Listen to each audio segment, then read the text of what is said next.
Good evening, welcome. This is another edition of Framing Pictures, a conversation with film critics talking about movies.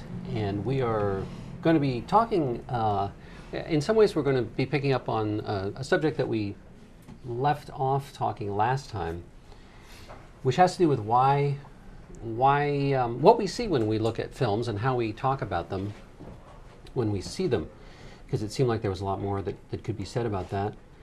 We will be speaking of a couple of films that are in current release. Last time we spoke of 3 films that began with the letter B.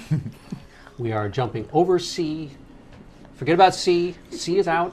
It's done. We have 2 films that start with D. Yes. Dunkirk, a new film by Christopher Nolan. Detroit, directed by Kathryn Bigelow. 2 films that are both historical stories in some ways, historical recreations, but are also very interesting formal things in the telling of their stories. Neither is a straightforward approach to telling historical fiction. And we will also note the passing of one of the icons of world cinema, Jeanne Moreau. You hear this word icon get tossed around when people talk about movies a lot, and usually doesn't mean anything because they don't know what they're talking about. But in this case, icon is actually, that is the word for this great actress that we will speak of. Which we have demonstrated by selecting a picture of her as our keynote image on Facebook. On Facebook. Yeah, that was Unframing. an excellent choice. And we will start. My name is Robert Horton. Bruce Reed. Kathleen Murphy. Richard Jameson. And perhaps we could start with, so that we leave ourselves enough time to get into talking about ways of looking at film. Maybe we could start with talking about the 2 films that start with letter D that are both, I think, give us a lot to engage with in terms of their ambitions, and both from directors who are have high profiles and somehow managed to, especially with their last few films, to get themselves talked about quite a bit. How about Dunkirk as a place to begin?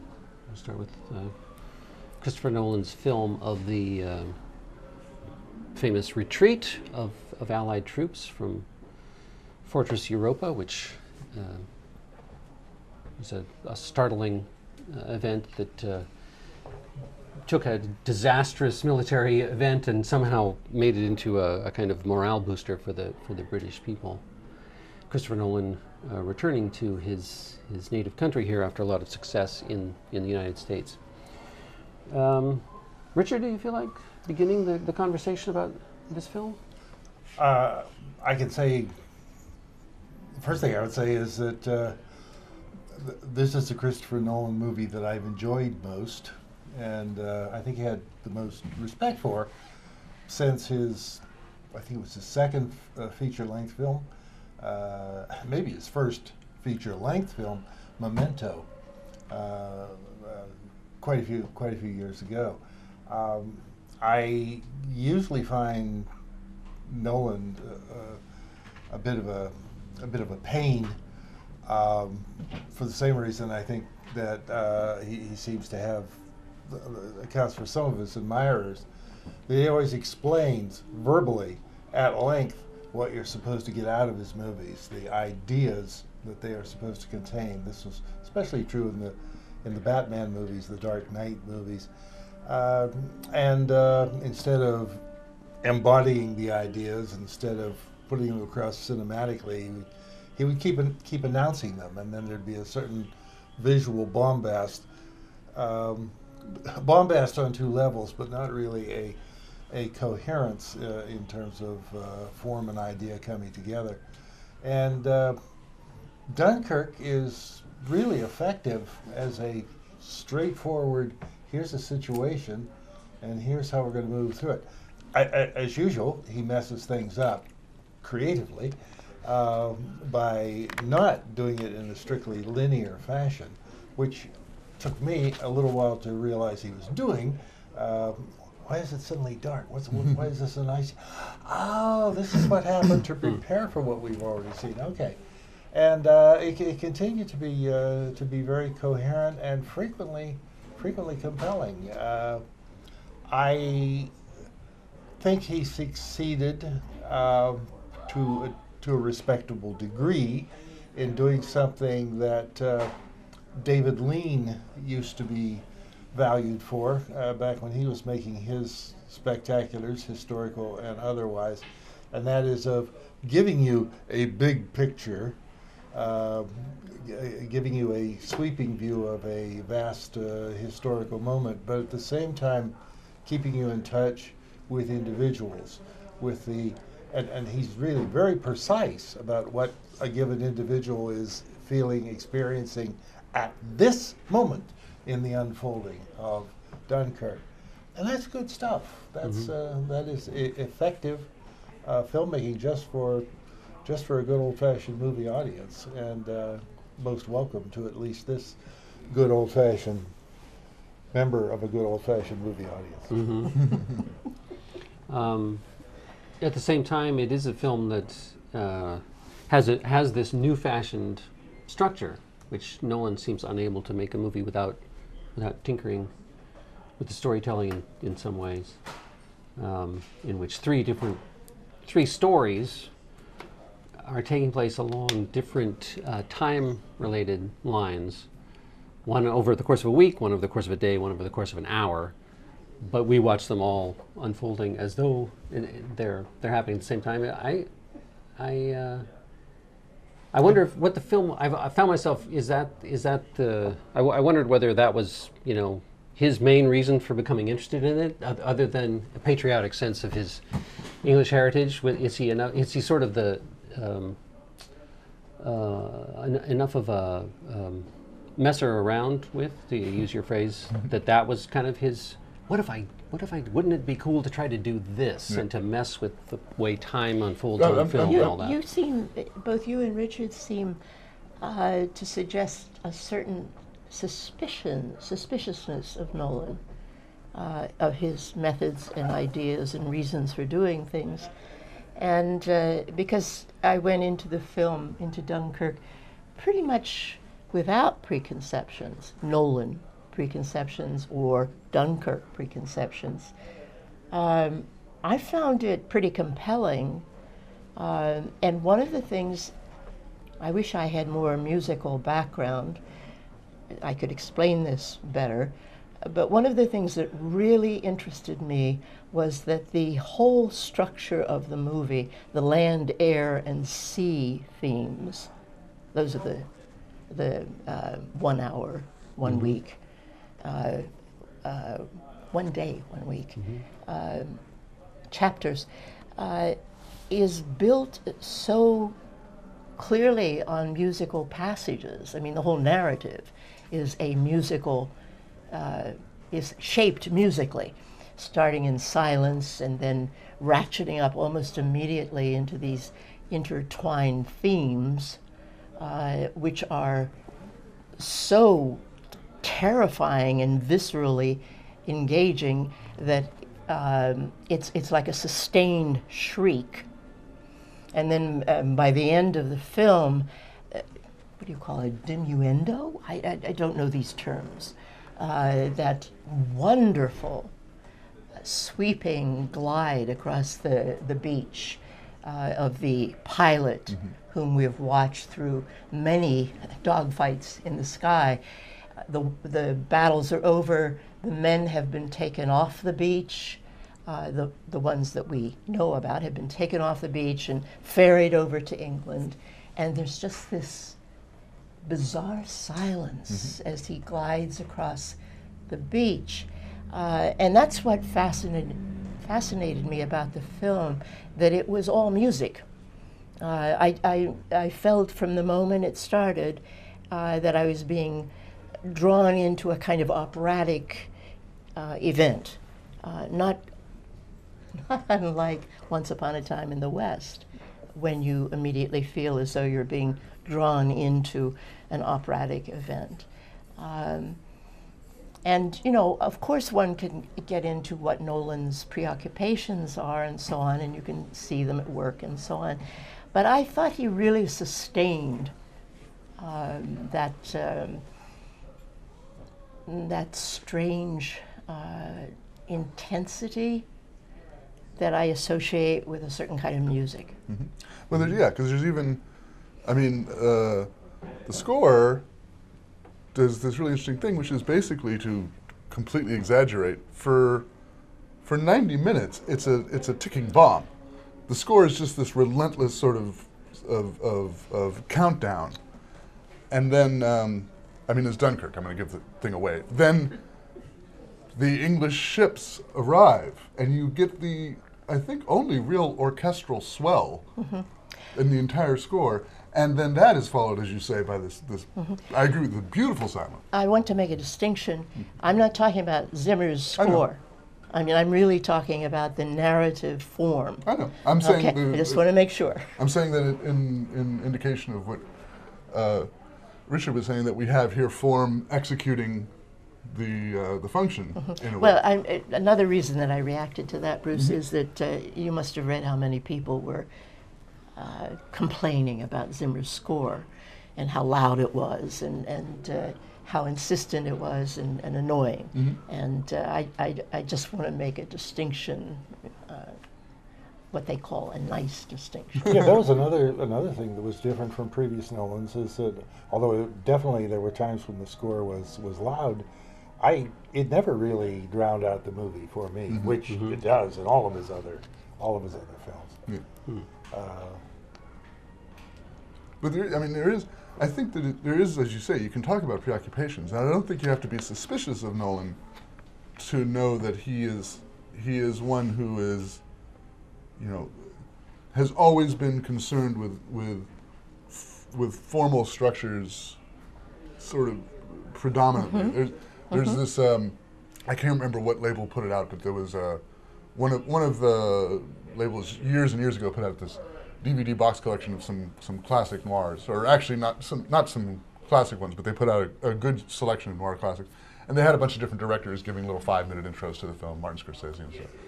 And one of them was Christopher Nolan. And what was interesting is how all these other directors are pinging on the noir themes, the femme fatale, the camera work, all the rest of it. And Nolan talked about story structure. That's what he liked about noir, was how you had surprise built into a plot and how you could reveal it that way. And I don't think this is not a complaint. I am an admirer of Nolan, and I've actually enjoyed all of his films. And part of that is that he enjoys story constructions that reveal themselves. He still enjoys surprising an audience in terms of the actual construction of events. There's this, as David Bordwell has pointed out in an article he wrote on Dunkirk, there's a revelation about, there's like a 2-line backstory given to one character. That's it. Nobody else gets any kind of understanding. For Rylance, when you find out about his son. And as David Bordwell pointed out, that almost any other filmmaker would have put the revelation earlier in the context of the film so we could see what this man is doing and understand part of the motivation. It comes at nearly the end of the movie. Yeah. You've gone all the way through this, you've seen this man, you've seen what he's done, and then right at the very end, it's like, oh, I see, he lost his son. And the structure of that is really interesting in terms of audience expectation, because to get us through this for so long on what is this guy, and who is this guy, and then to place it there, it has the same kind of effect as, it's not as good, obviously. It has the same kind of effect as, Burning Rosebud and Citizen Kane. It's like, oh, that explains, oh no, that doesn't explain anything. That we still have this mystery man who came from Weymouth and was able to pull off this miracle.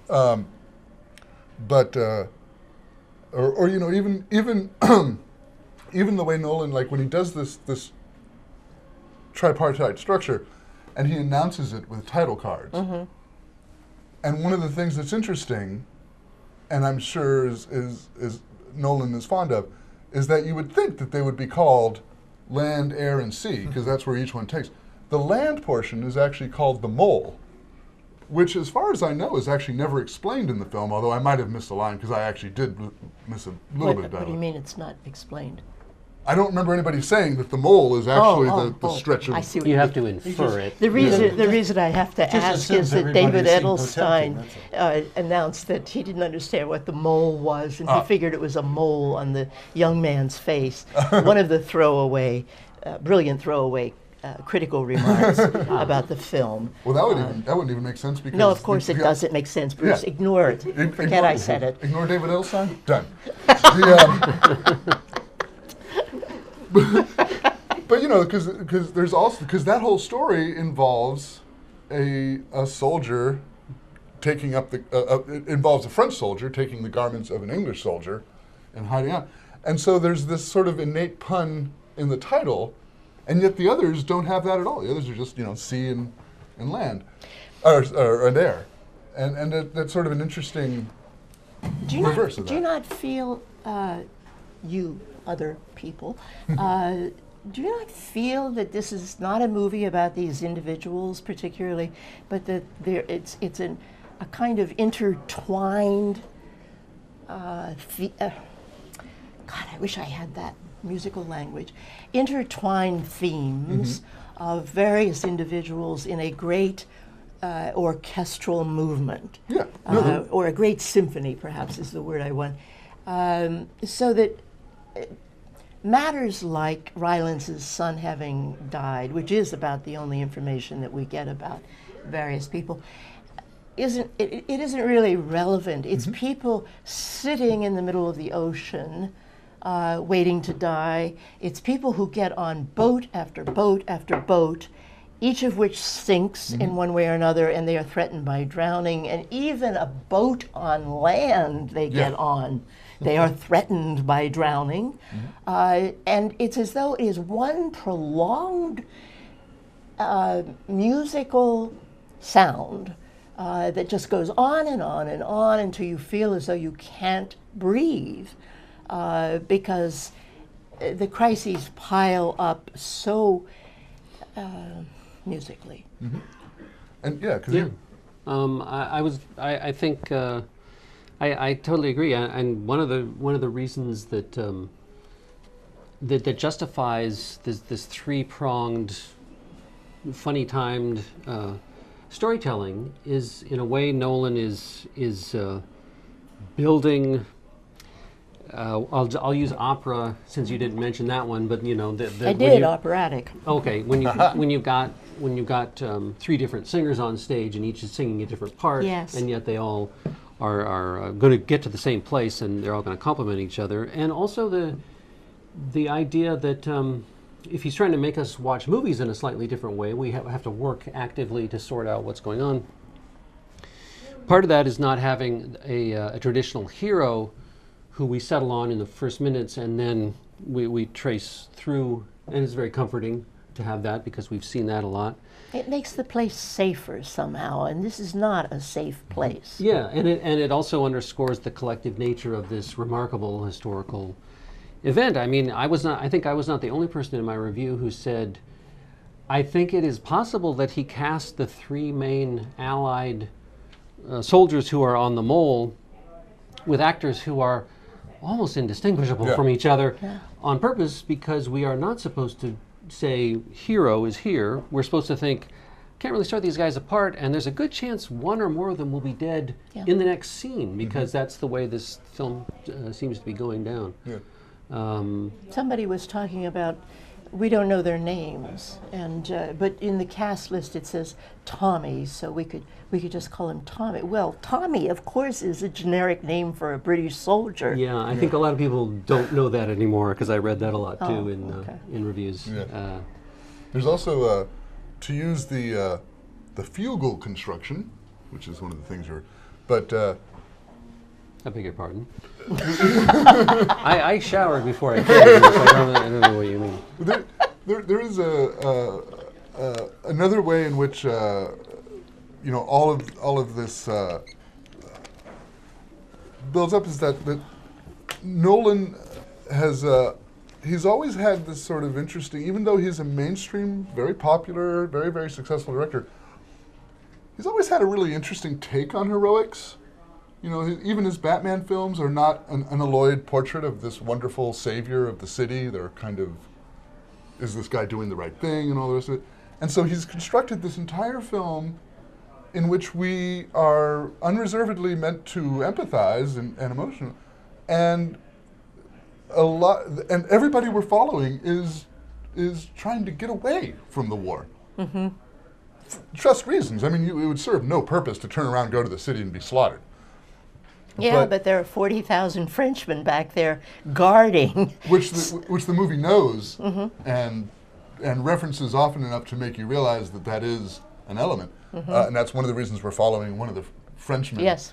You know, But who you interestingly enough in the credits, actually, you're saying how they don't give names, and they don't.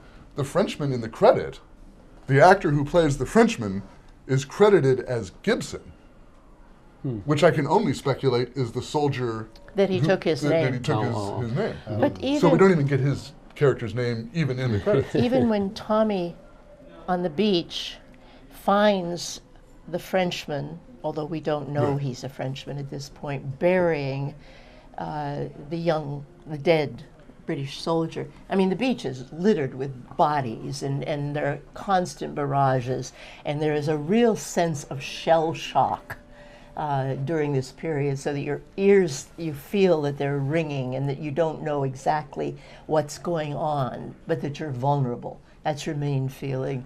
And this young man discovers this other young man burying the boy in the sand, and they don't say anything. He just comes up and starts helping to cover the boy, the dead boy, in sand.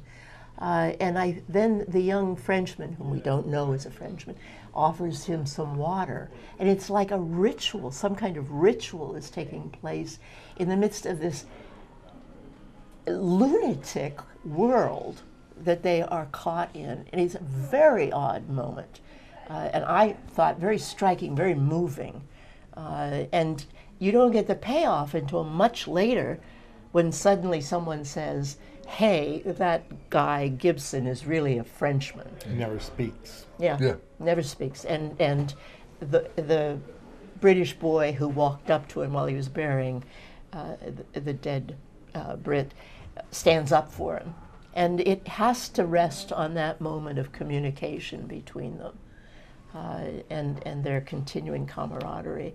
But that sense of the way bombs sound in the air, that shrieking sound, pervades the whole beginning of the film, so that you feel as though you are going to have shrapnel in you at any moment. It's incredibly effective. One point should perhaps be made in terms of how immersed we feel in the movie, is that this is one of the few movies in a long time in which we have actually been looking at a movie.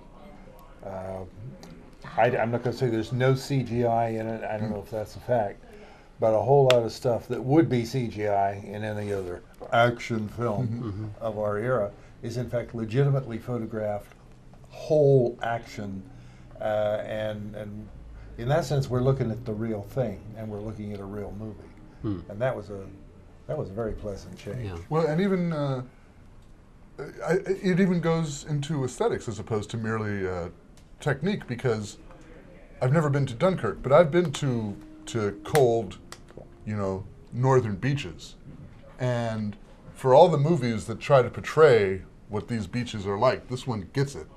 Not just the lingering fog, but the foam that slushes up, the waves. This panorama becomes just this void, and it becomes sort of a as you say, like this dead bodies. The dead bodies return. Yes. With the tide. You can't even release escape. them. And then there's the man who just walks in Yeah. to the ocean. Yeah. And then that increases, one of the really lovely details of the film is how, as you're watching this war movie unfold again for 90 minutes, you are deliberately being bereft of color and dynamism, and the sound is everything. That gliding scene that you mentioned, which brings in blissful silence, also brings in color. There's suddenly just this beautiful. I couldn't tell you, to be honest. I suppose sunset, because we've been watching it for and the English boats are coming up, and suddenly there's red and blue sails and it was. I can honestly say that it's a sign of both Nolan's skill and his manipulation of form as opposed to character, that all of these deaths caught me as harrowing or terrifying or everything. The moment that made me well up emotionally was just this blaze of color and symphonic swell as these ships came in, and for him to have constructed this to withhold basically any sign of vitality or life for so long, and then just like release it was pretty remarkable, I thought. I thought so too. Yeah. Well, let's move on to the other film, which some people have actually suggested is a kind of war film, Detroit, a movie that the title's sort of interesting because the story takes place during the racial violence in Detroit in the summer of 1967, but after the first 20 minutes or so, it focuses specifically on an incident that happened at the Algiers motel there, horrifying and harrowing incident of police brutality involving a group of people. And this has been made by the director Kathryn Bigelow and the screenwriter Mark Bowl, their third film together after Zero Dark 30 and The Hurt Locker, into a film that is often very difficult to watch. But I know, Kathleen Murphy, you're a longtime commentator on the films of Kathryn Bigelow, and I wondered what you took from this film. I just saw the movie this afternoon, so I haven't had a whole lot of time to digest. But one of the aspects of Bigelow's work is her addiction to adrenaline, and I mean that in total admiration. She is very adept at showing you and involving you, engaging you in adrenalized situations. And they are not out there. They get in your bloodstream, in your nervous system as you watch. And from the very beginning of Detroit, there is a sense of total chaos, loose in the world. And you can trace back through her work the moments when chaos and a kind of loss of control get loose in the world, and what the results of that are. And the film goes on in that way, with a kind of dread building up as we watch the riots begin and get worse, and try to focus on some young men who are part of a band, who want to perform and make a record and so on, and how they're pulled into the riots and so on, and eventually broken at the Algiers motel by their encounter with brute police and so on, and some young women as well. But what struck me as, this your nerve endings standing up at attention through most of the film, because of course these people in the motel who are caught by the police do not know whether they're going to die or live. They're constantly being threatened with death. Some of them do die, and the ones who escape are, as I say, completely or incompletely broken forever after. But what struck me was the afterwards, when you meet families and the aftermath of this horrific violence and loss of control and chaos. The kind of reality that bereft parents and idealistic young men who are broken by their experiences with the police, the quietness of that section of the film. I don't mean to repeat myself, but it seems to me in Detroit a good deal of the film is this high level of tension and terror and the world coming apart. And so it's a real shock when at the end you sit down with people and you suddenly realize, oh, this is not just black and white at each other's throats. This is not just black people being brutalized by police. These are real people, because we, of course, have become numbed by so many movies about white on black and black on white violence. But the kind of quiet, normal lives, or once normal lives, of people who have lost faith, lost children, etc., surprised me. I've not quite seen that in her work before. But I think it's a great film. I really do, and I think I have always been amazed at Kathryn Bigelow's talent. I don't know where she got it exactly, because she's, a fine arts major, a painter, etc. And she starts out making these movies like she's been making movies forever, and with themes that are fully formed and style that knows where it's going. Usually very fast, very adrenalized. But she is. I will say, I've done a lot of trying to catch up with people who have criticized the film because they think that white artists should not deal with black subjects. Mm-hmm. I actually heard one critic whom I know talk about how back in the day, Jonathan Rosenbaum already caught how much she enjoyed exploiting black bodies in Strange Days.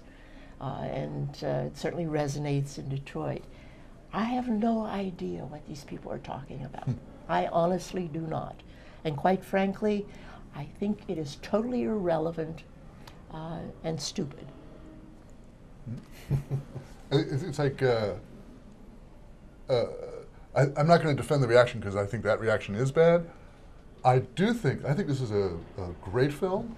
I think this is a masterpiece. I think this is something I would only ever recommend with trepidation, because you described the structure.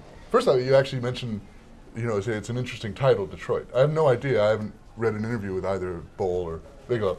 I honestly think it was called Detroit to remind you that this is actually an American city, because this is the most horrifying war zone I have seen in a movie. That just fires and guardsmen and young children being shot at because they're mistaken for snipers. And if this had been called any kind of other abstract title, I think we might have been able to sort of forget the fact that this was happening in, And there's also a lot of people are saying that this particular year, these particular riots are what killed Detroit. Yeah. And that's another reason. Another reason, yeah. But more to the point, and again, I think this is a great film. But when you mention how it has this unusual structure, you start off with these riots escalating. You know it's going to be about, maybe you know nothing, but you kind of go in knowing it's going to be about this one incident, and you maybe know that this incident is about police brutality. Mm-hmm.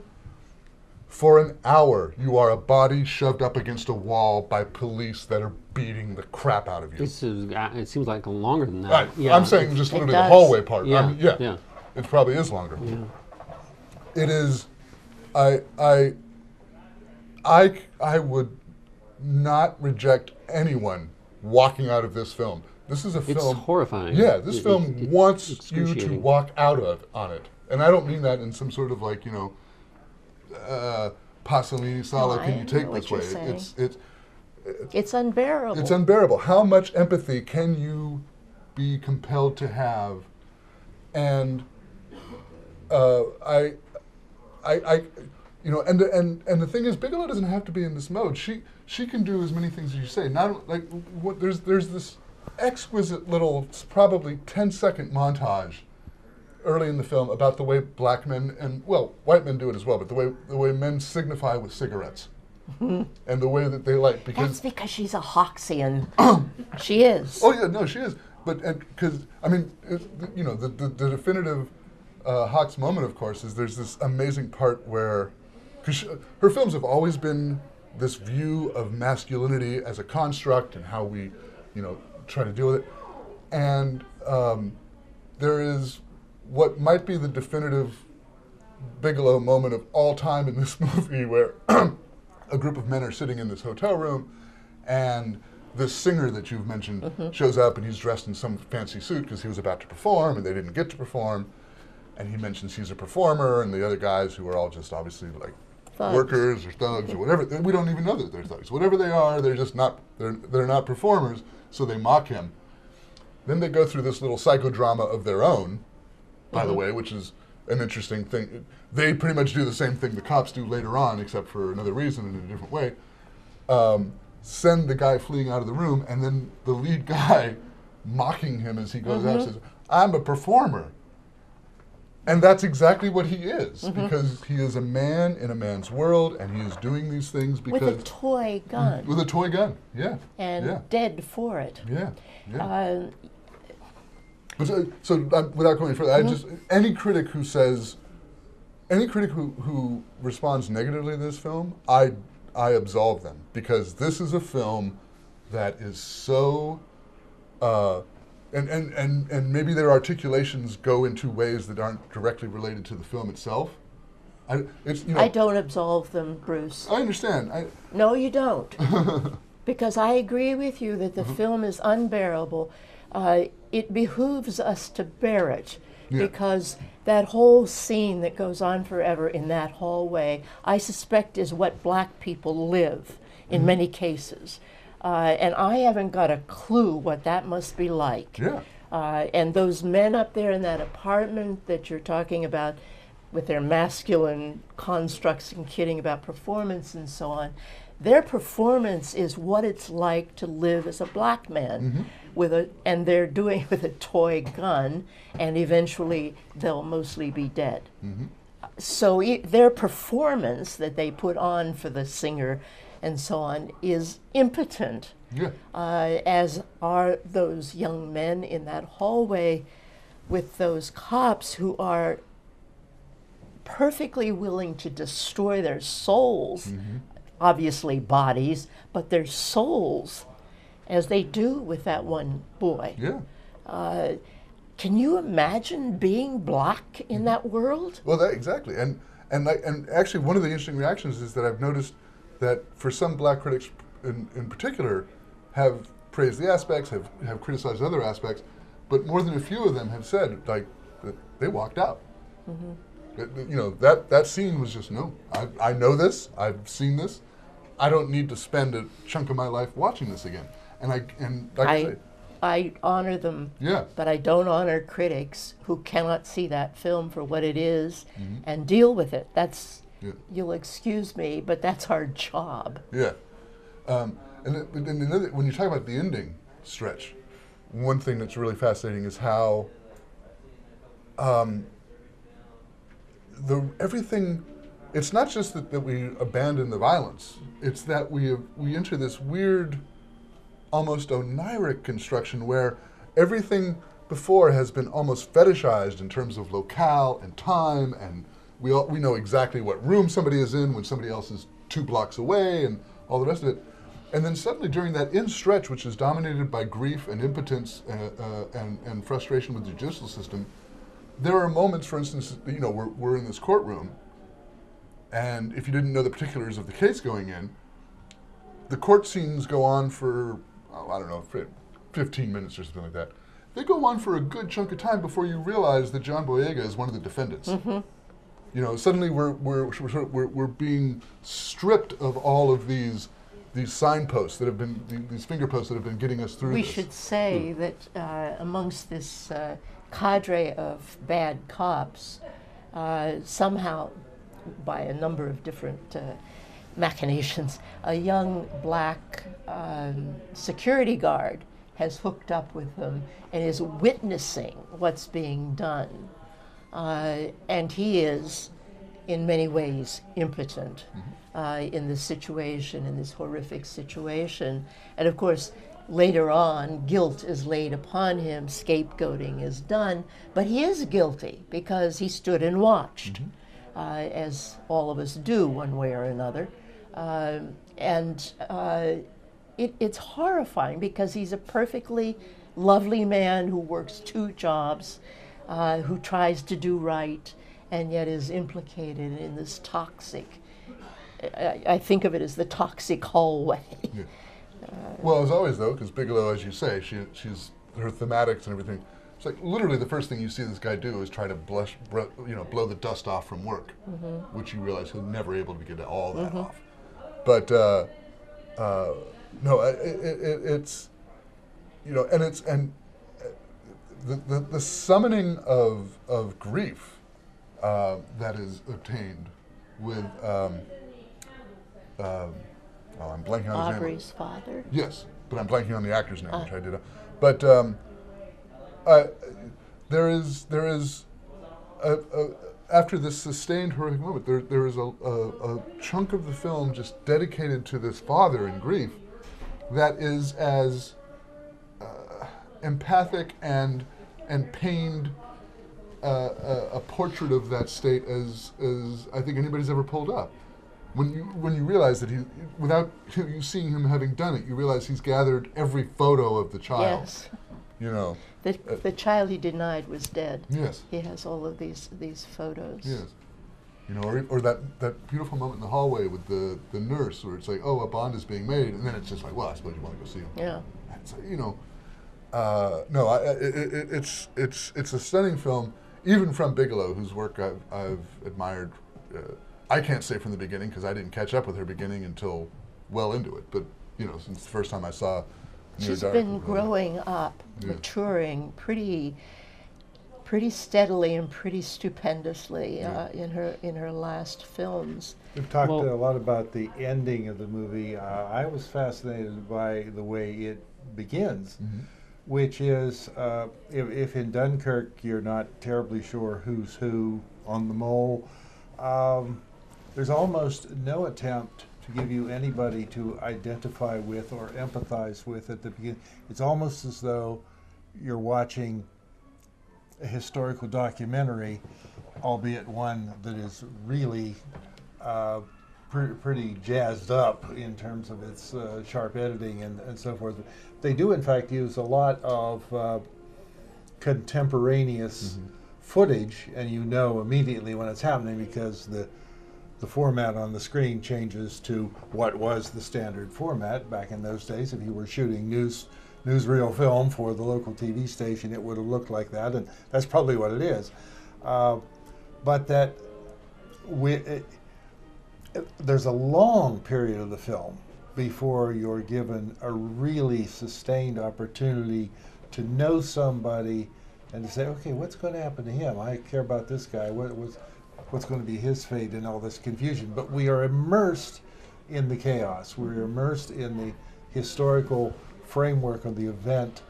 And what I said about Dunkirk before, about we get the big picture, but we also get the piercing sense of the individual experience, is almost a deliberate exclusion of any opportunity to have the piercing sense of the individual experience. For, I didn't look at my watch, but 15, 20 minutes before you really start to say, oh, this guy, let's... Yeah. And I think was, it's at least 20 remarkable. minutes. And I didn't, Bruce, you were saying that maybe you have an idea that this is going to be about the Algiers motel incident. I actually didn't know anything about this film. And I, for the first 20 minutes, I thought, this is interesting. It's going to be an impressionistic take on this disaster. And maybe we won't ever get to know any of these people specifically. And to me, it was almost...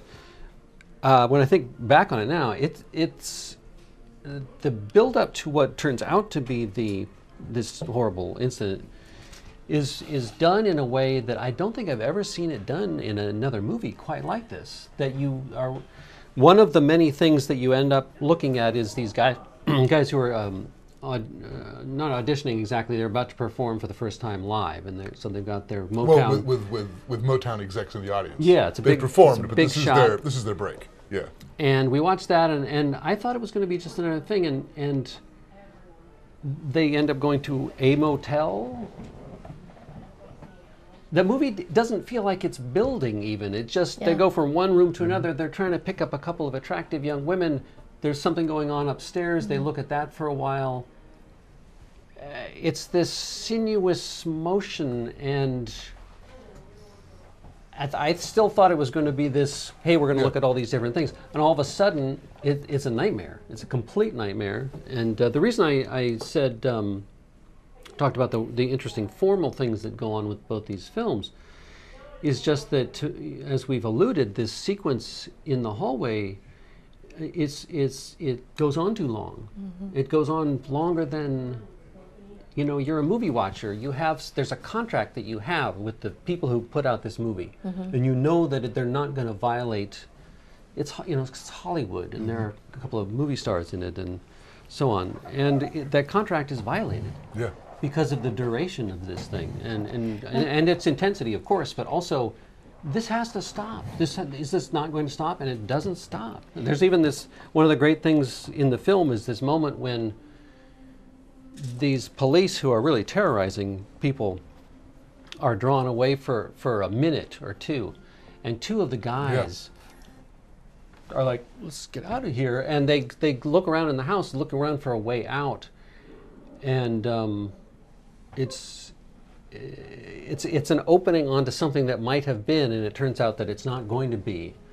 It's a strange, magical, like, could this possibly like a be over haunted now? house. Yeah. Nowhere to run to, baby. And there's no, Nowhere to hide. But the other director that Kathryn Bigelow owes a great deal to is Hitchcock. And she has a real penchant for making us understand what we pay to watch, as in Strange Days. In her film about people using decks of other people's experiences, including rape and murder and so on, to get a high. There's a real sense of what you lose and what you gain by living through someone else's terrible pain and fear. And that hallway, although I've already said what I think she was up to in terms of making us feel what it must be like to be a black person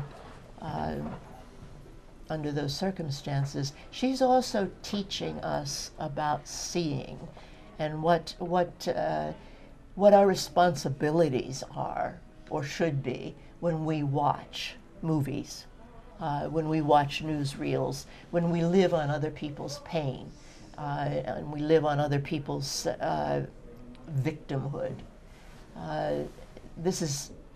Hitchcock, I think, had very little morality going in his Peeping Tom themes.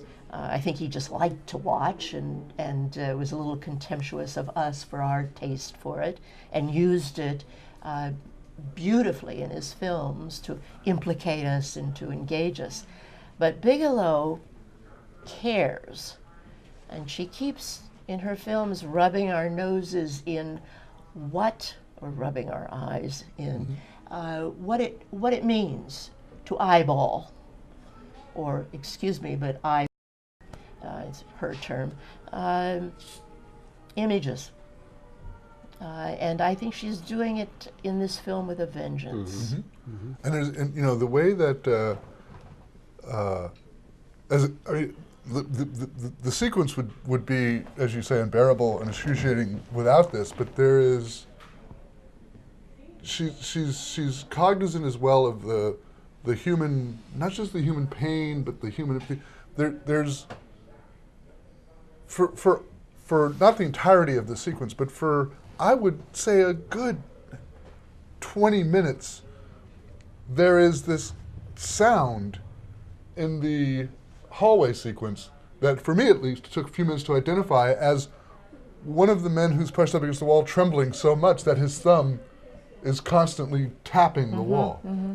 And this pulse, this heartbeat, just, again, doesn't stop. It goes on so much longer than it should. The contract, as you say, I love that notion, exclusive of this film, of movies being a contract with the audience. I've always thought, like, genre can be defined as a contract with the audience. And Bigelow being She blows those up too. Oh yeah, no, she's so genre savvy that she understands exactly, as you say, the limits of the thing. I mean, you know, before the film came out, no one really knew what it was and everything. I wasn't afraid because I'm a big Bigelow fan, but I was like, oh, I wonder if this is her big prestige picture. This is an angry, vicious monster of a film. This is not a film that will get any kind of, and I don't mean this in like, oh, isn't it wonderful it won't get Academy Awards. This is one of those films that will deservedly be remembered forever, but never be this. It is Those too, Academy it is too rough a members are beast. not going to watch that movie. It's far too rough a beast to ever be, you know, some sort of universally acclaimed thing. And it's fascinating to me to see, you know, like, just to do a quick comparison, because I think they're both fine films, and I'm not trying to argue one or the other. It's interesting that we understand that Chris Nolan got this big budget, this big chance, took some opportunities to fiddle with the narrative, and yet still was able to construct an arc that rouses audiences and has you leaving the theater feeling good. And Bigelow gets this money and this chance and just smacks us in the face, just throws us to the ground, just you know, shatters our sensibilities. It is. She's an artist. I agree, and it is such a. No, but a real one. Yeah, no, I saw Near Dark. Well, can we? I wonder if, by speaking of Jeanne Moreau, a great actress who left us, it might, and the other things we've been talking about, it might lead us into this topic of what the movies mean to us and how we can express that, and what it is about film that we want to capture. Because to me, when Jeanne Moreau died a couple of weeks ago now, I guess, it made me think fondly of films that I saw her in, but also I just thought about why we are interested in film and why we are sometimes intoxicated by it, and why we think about it when we're not watching movies and we're driving along or we're walking down the sidewalk, and that someone like Jeanne Moreau becomes this, here's this actor who embodies something, or expresses something, and changes the way we see things, as you were describing Kathryn Bigelow's mission. And how did you answer yourself? I think there's much to question even about the icons of cinema and about the intoxication of cinema. But that's what makes it interesting and engaging to think In what about. way, Robert? I mean, how do you mean that? It just led me down the path of why is this person important in my memory, in my movie watching experience, in the way I think about film. That's the question, I think, and so the answer is a couple of things that I just said, but also it's a mixed answer. Well, you said Jules and Jim. You said everything. Yes, that's Well, right. that struck me as extraordinarily accurate, but would you like to elaborate on that? You know, I can only say that we're talking about someone posted the scene in Jules and Jim in which Jeanne Moreau sings a song, and the whirlpool of life, basically, is would be the English translation. And yes, I said, you know, the way people on the internet look at something and say, this is everything. Well, this is actually everything. And I meant it. And I saw that film when it was on PBS, showed it, and with some other foreign film classics, and I watched it, and I just have the feeling that I probably was never good for the world after that. I could not be in the normal world. Like when Bob Dylan said when he first heard Elvis, he said, "I knew I would never have a job. I knew I would never be someone's boss, and no one would ever be my boss. I was let out of prison." And I'm not saying that was quite the effect, but this glimpse into a world and a way of seeing things too. Because even if you're a 13-year-old kid who really doesn't get anything, you watch a movie like that and you can see this is doing things that are different from other movies, and it's and all that, and that's sort of what I meant by that. And of course, Jeanne Moreau is at the center of that film in every way. It's a laugh that the title is Jules and Jim in a way, because the film is Kathryn, and everything else just goes around her character. Aside from that, she's a great actress. She's worked with many fine directors and made a huge number of movies. Yes, most of her huge number of movies not made with major directors and not made with any major artistic consequence. I was startled looking over her whole filmography, because I was thinking maybe there's some other movie I should be grabbing a still from here to throw down. But it's really a handful, and it is almost entirely the films that she made with people like Buñuel or Truffaut that matter the most. And in that, there's some resemblance, for instance, to the filmography of Greta Garbo, who is a towering icon. An absolute icon, yeah. Who was in hardly any good movies, really. If you look at those things. You look at them to see Garbo. There are only a couple that are really good films, and that's another odd facet of the cinema, that there can be great richness alongside extraordinary banality or inconsequentiality. Certainly, her presence in Jules and Jim, and Jules and Jim's presence in its era, I think were definitive. And if you wanted to have an icon of, or an index of the ecstatic cinema of the 1960s, I don't know what else you would pick apart from Jules and Jim, or over Jules and Jim. And as you say, it's really Kathryn. It is Moreau. There's just something. There's something luminous there, and original, and world-opening. It's very hard to verbalize, but boy, you know it when you're in front. You know it if you're standing out in the lobby of the theater that is showing the film, which you've heard people rave about and you yourself have not seen yet. And to hear that Georges Delerue music coming through the curtain, and just want to stop selling popcorn so I can see the second show of this, to actually finally see this movie. But it was already there. There was something on the other side of that curtain. And I mean, one of the fascinating things about to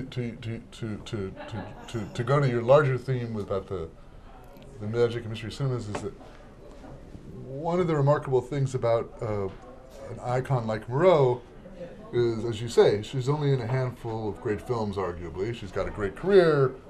She probably enjoyed making those, like, cheesy French musicals as much as anybody.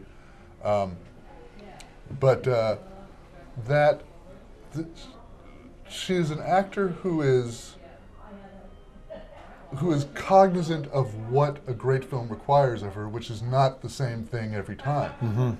When you see her in Truffaut, not just Jules Dibble, she's so full of life and spontaneity, and she'll have these sudden movements that are you can't imagine, you can't even conceive of them being scripted. you have that sense of the screen, becoming a window, and I'm just seeing somebody sitting at a cafe, and they're not doing anything. Then for Antonioni, she's spectral and haunted. She's walking through a city the way an Antonioni figure would walk through a city. For Wells, she's a bit defeated and cognizant of. For the Immortal Story, Immortal Story is one of those treasures of a movie crafted for an actor that, as far as I know, they never had any kind of relationship, but it just feels like one of those movies a director bequeaths to his love. It and the tenderness of it. And each time, it's not that she could do anything. It's that she was aware of how each film needed a different emphasis, a different facet of her own capability, her own. Sometimes she's very aggressive, sometimes she's very languid, sometimes she's very beautiful, sometimes she's, strikingly, well, never ugly, but strikingly. Oh, sometimes she's ugly. She can look like a Medusa on occasion. One of the things that I've always, or a basilisk, that's the word I want. One of the things Turning me to stone. I love about Moreau is the fact that she always looks bruised. Her flesh looks bruised, and she often has shadows under her eyes, which she has remarked upon when she's been in films that they had to cover them up and so on. She always looks like she's had a hard night and that it involved bruising. She looks like a woman who has, excuse the cliche, lived deeply and hard and wholly.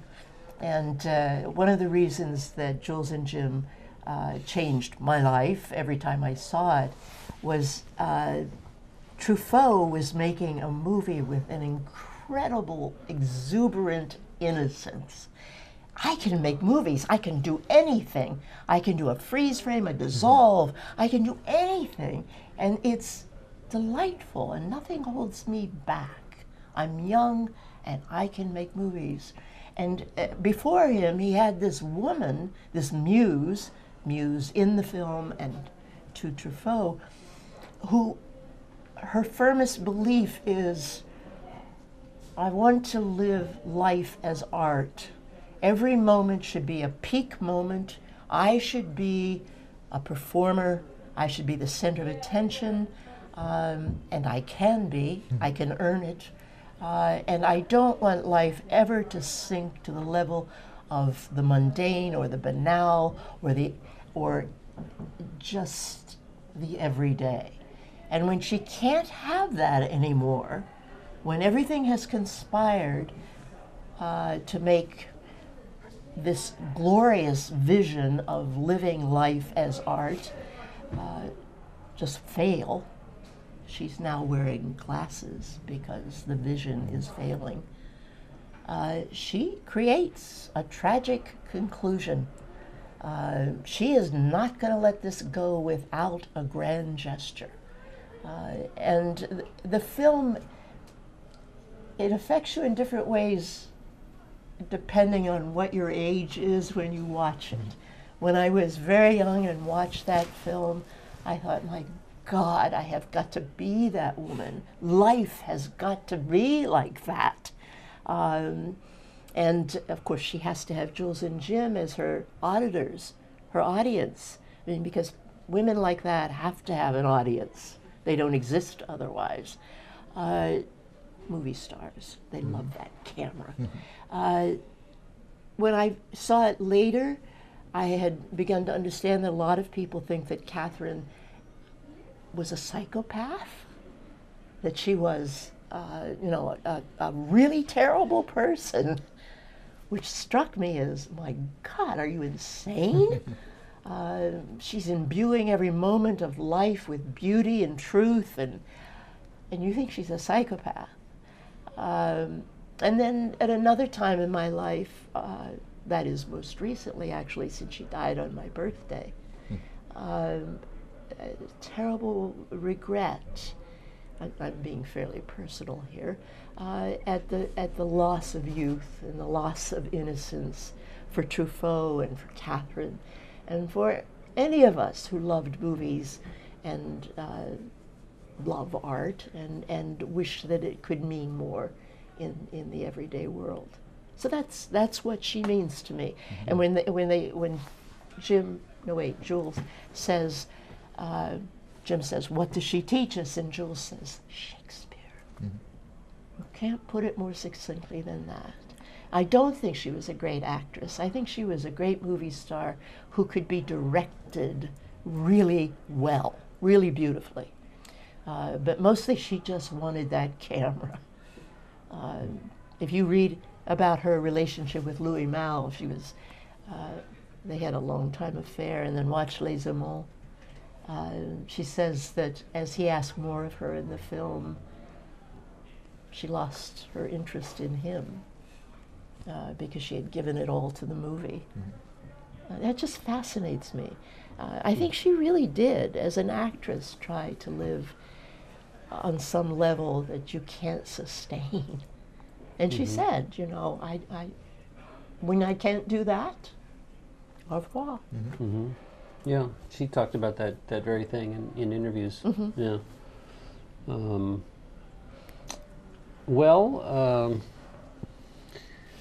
Is that kind of, you know, talking about an actor like that, it doesn't fit into a theoretical mode of discourse about film. It does not solve our social issues of today, Kathleen. You know, you're talking about a kind of movie that may have passed away, but I guess I hope that a way of talking about film has not entirely passed away. Clearly not. Clearly not. Well, there is. I mean, I do think there's something to be said. Unless I'm misunderstanding where you were going, and I apologize. So that type of spontaneity that we're talking about in Jules and Jim, in the sense that, I mean, I'm not the only person who feels that of all the movies I've ever seen, the ending of Jules and Jim feels the most like a character just said, "No, we're ending it now." You know, the movie's going along, the director wrote the script, everything's going on, and then suddenly just one of the characters just says, left turn or right turn. Couldn't. But that you know, when you say that this doesn't lead to any kind of philosophical or critical thing, I think that there's always been this. You know, you go back to some of the earliest film writing when people were just, you know, talking about it in photoplay. About it. There's always been a sense in which the movie stars get to live our lives better. And, you know, there have been great films about the moral problems with that and everything, but I don't think there's anything either new or fading about an audience. You know, we might be past the age of movie stars, but I think audiences still will go to them and enjoy seeing themselves on screen saying the things that they. What's that? There's that wonderful French phrase. Something like stairway talk or something, which is like you have a conversation, you have the perfect rejoinder, but it doesn't come to you until you've already like walked down the stair. Right. I mean that doesn't exist in movies. That is a failing of us as a species that does not befall, you know, people from Grant all the way down to, you know, Scott Adkins or whoever, you know. Yeah. No, I don't. I mean, that level of enjoying movie stars certainly isn't going away. And I don't think that we have. I don't think audiences have the same kind of faith. I think there's a failure of faith, just as there's a failure in faith in government and everything else. I don't think people look at movies the way, for God's sake, we looked at Truffaut and Godard, or even before that. I think, you know, people are pretty jaded about what they see, what they consume, what is eye candy. or soul candy or any of those phrases. I mean, you have to have a certain level of faith to appreciate any work of art.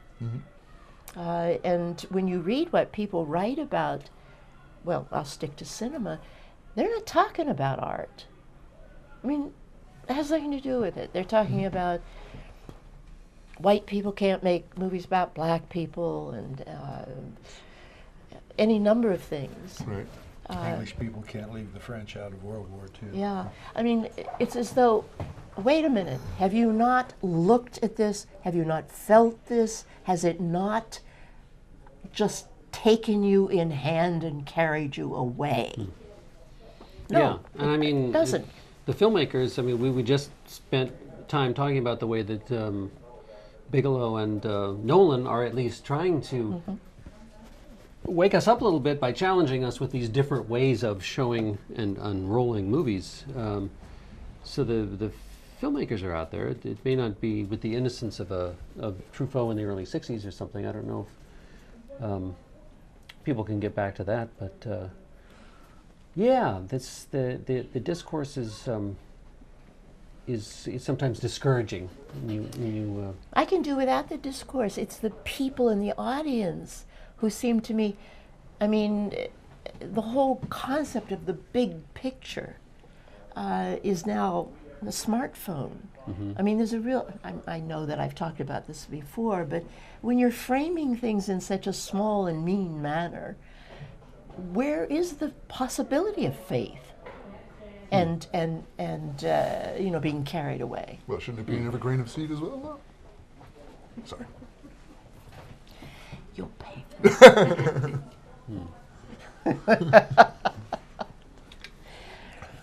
But I mean, it's like,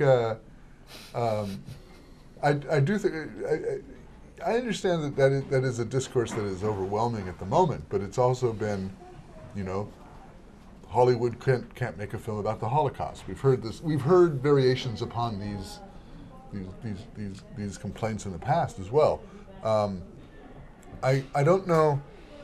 I'm not arguing against it. I just have no idea how to measure the audience's faith as opposed to what's happening critically or in discourse, as you say. I just don't. I have no way of knowing, other than just, you know, a consistent belief in the permeability of certain aspects of humanity.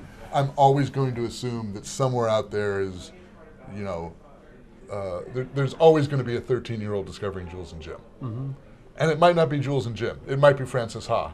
But there's always going to be that child finding that spontaneity and that liveliness and thinking, oh, the possibilities here, or the... I'm just saying, in what faith form are can they take going you a to long way. discover it? Yeah. I mean, what form is the 13-year-old child going to discover it? Yeah. I mean, that makes a difference. Well, you know, you have faith that certain things are beauty, that certain things are true, and regardless of how much fake news comes swarming in from other aspects of life, including people who think they're defending righteous attitudes about blacks in film or whatever, that there are eternal verities, even if they're going to be largely unknown, unsuspected by a lot of people. But it's like if you're teaching a class, and you know that they're all drifting somewhere, but that kid over there in the back is really listening and thinking about the film that you've watched together. And so that kid's the one that matters. Okay, I'm convinced. I want to believe that. I really do. So I will. Yeah. See, that's the first leap. I'll make a Chestertonian of you. Well, I do wonder sometimes if someone like Christopher Nolan is playing this hand that he has gotten dealt thanks to his great success, box office success, in you know, making a movie that has to be seen in an IMAX 70mm theater, as kind of a provocation to the audience, and saying, you know, I just want you to. I know you're going to watch my Batman movies on your smartphone at some point, but I do. I have to have you come in here Yeah. to this theater to see this thing, and it might blow some people's minds. And so I'm going to keep giving that a shot. So I guess I'm kind of grateful for somebody like that who's using his power, which is fairly considerable for a director. Yeah. To mess with us. Yeah, and you don't get the sometimes with some of the filmmakers who advocate a fidelity to film, you get a sense of a fetishistic quality. And in fairness to Nolan, it always does seem to be about the frame and the disposition of light on the frame. Like you don't get. There are some directors that you think like the reason they are attracted to film is they still miss the smell of opening up a can. And Nolan, you get the sense it's like, no, I've seen video. I don't like what video does. He seems sincerely passionate about film itself, yeah, as opposed to digital, yeah. I would just say one thing. Sam Shepard also died in recent days, and I don't know Sam Shepard's work as a playwright. I really don't. I just want to mention to you a film that is very quirky, very strange, in which he is memorable, to say the least. It's a film called Resurrection. Oh. And it stars Ellen Burstyn. And Sam Shepard is an American original in it. And I do recommend it. It's not a great film. I'm not suggesting that. It's a very quirky and engaging film with a good performance by Mr. Shepard. That's from your setup. Quirky might be a little bit too dismissive, but from your setup, I honestly Quirky is okay by me. No, I thought you were going to go with Voyager. Okay. Which I actually am a fan of as well, but that's kind of a different vibe Yes. than yes. Resurrection. But you should Resurrection has a lot to do with the world today. Well, you should watch Voyager, which is a very interesting film, and Shepard is quite good. Oh, you haven't seen Voyager? No, I have not. Oh, You got to see it. Oh, yeah. Yeah, it's. You've seen Resurrection? Yes. Yeah. Good. Yep. When it came out. So we're square on that. There's actually, speaking of faith, there's I would commend, since you bring up Shepard, if you go online, there is a lovely moment of what I would say is one of our best stars right now, where by just fluke of timing and horrible coincidence, Matthew McConaughey was literally on the red carpet premiere for I saw it. for Yes. the Stephen King thing. The Gunslinger. The Dark Tower. The Dark the Tower. Dark Tower. Right. Well, yeah. Another D movie got away from Oh, yeah, sorry, I missed that one. But he was literally walking down the red carpet when an interviewer asked him, "It's like, oh, did you know Sam Shepard died?" And McConaughey has a beautiful response where you can tell he's sincere about it, but how working with him on Mud. thank you, Mud, just realizing how every moment could have been used. That you shouldn't have left out any moment of Sam Shepard. He said to Nichols, the writer-director. It's just everything he was doing was so perfect and iconic. Again, I mean, the guy played Chuck Yeager, for God's sake. Yeah, Yes, so I was yes. going to say the right stuff, folks. He had Yes, it. he earns that. Anything else? Any other business? I'll just throw out a mention of a film that I haven't seen in 40 years, but I'm really looking forward to getting my Blu-ray of. Just coming out, again, Criterion, The Breaking Point, a late film of Michael Curtiz, and in a period when Curtiz was well beyond the I enjoy being flashy, and he was wonderfully flashy, but a really solid adaptation of Ernest Hemingway's To Have and Have Not. Really much closer to what Hemingway wrote than what Hawks glanced off in his wonderful 1944 film. Breaking Point is 1950, same studio, Warner Brothers. My recollection, and it's borne out by the stills that they keep posting to sell the Blu-ray, that it is magnificently photographed by Ted McCord, who a couple of years before was the man who shot The Treasure of the Sierra Madre. It's the last Well, one of the last really good films of John Garfield, I guess I won't exclude his very last film, he ran all the way. But Garfield is terrific in it, and is a wonderful cast and support. Phyllis Thaxter and Patricia Neal, Juano Hernandez. I think a lot of it was shot on location too, and a very satisfying movie, which doesn't have a big reputation, but that's going to change. That's going to grow, largely thanks to Criterion showcasing it. And I'm sorry I can't talk about it on the basis of just having watched it and quote all kinds of wonderful things in it, but they are there, I assure you, and I'm looking forward to getting back to it. I have faith. Yeah, I watched it about a year ago, I think, so it's a little fresher in my mind. Not the Criterion version, but it's a genuinely interesting film. It has some very unusual scenes outside of just here's a suspenseful scene of a guy with his boat, and there's some action. Scenes of men and women talking and sizing each other up and so on. An intriguing film. Also departs from Hemingway, but it does get to more of what was in the original novel, which I also read in the last year or so, and which is much more interesting than Howard Hawks said it was. Oh yes, it's very weird. He didn't say it was interesting. No, he said it didn't. was the worst novel. He said it was the worst thing he wrote. Hemingway wrote. Yeah. Well, That brings us to the breaking point, I think.